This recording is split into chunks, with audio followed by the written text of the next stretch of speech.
Confucius once said, "Behind every great man, there's a great mouse." For me, that mouse was the Logitech Performance MX. That is, until this week when it was replaced by the new MX Master. But let's take a look at both of them and decide which one is a better value.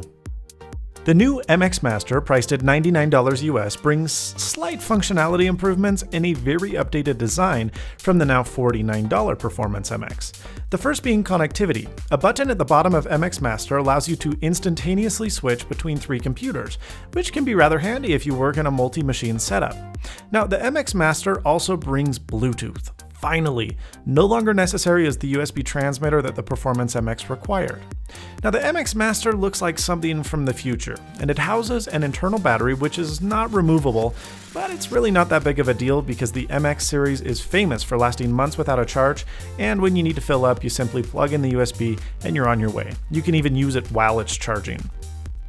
The MX Master looks a little more modern and polished than its older sibling, and I like the fact that that shiny plastic of the Performance MX has been replaced by a grippy rubberized coating. Now, the biggest change in design and functionality is found on the thumb side, and you probably know that the Performance MX has a forward, backward, and zoom button, which are all A, really easily accessible, and B, easily reprogrammable. Now, the MX Master decided to integrate a side scroll wheel, which for video editing apps is like the best thing since sliced bread. It's way better than the side-to-side action that the Performance MX had. As a trade-off though, these forward and backward buttons have been jammed into the back in a design that looks cool but is not very functional. I mean, I have fat thumbs, but I often found myself bumping both of the buttons at the same time, and it just didn't work as it should have. It seemed way less intuitive and way less functional than the Performance MX. Now, scrolling vertically on the Performance MX is what the mouse is famous for. It has the ratchet setting and the free spin setting, and the MX Master even makes this better. If you hear that, that's the ratchet setting. It's awesome.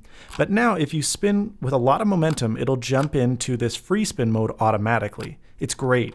And you can even set the resistance. Now, if you click this button, that manually enters the free spin setting, and you can click it again to manually enter the ratchet setting. Now, what's so gratifying about this, other than the mechanical sound, is you can reprogram any button. So you can reprogram any button to change between those two modes, and that sound, ooh, I love it. Just listen. It's awesome.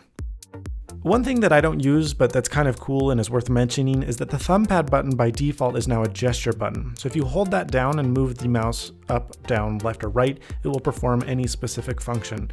And that's really the great thing about the MX Master, is that the new Logitech software for the MX Master allows you to program any button to do anything you want, and it's really great. You can even have it do hotkeys. So my thumbpad button is programmed to quit the currently running app, which is really, really great. You can change the smart shift sensitivity, which is what rate of acceleration needs to be going to get into that free spin mode. It's just a much better experience. Ergonomics on the MX Master are slightly better. My pinky doesn't drag across the mouse pad as easily as it did with the Performance MX, and it's just a better experience overall. There's no doubt that the MX Master is a better mouse, but the question is it $50 better?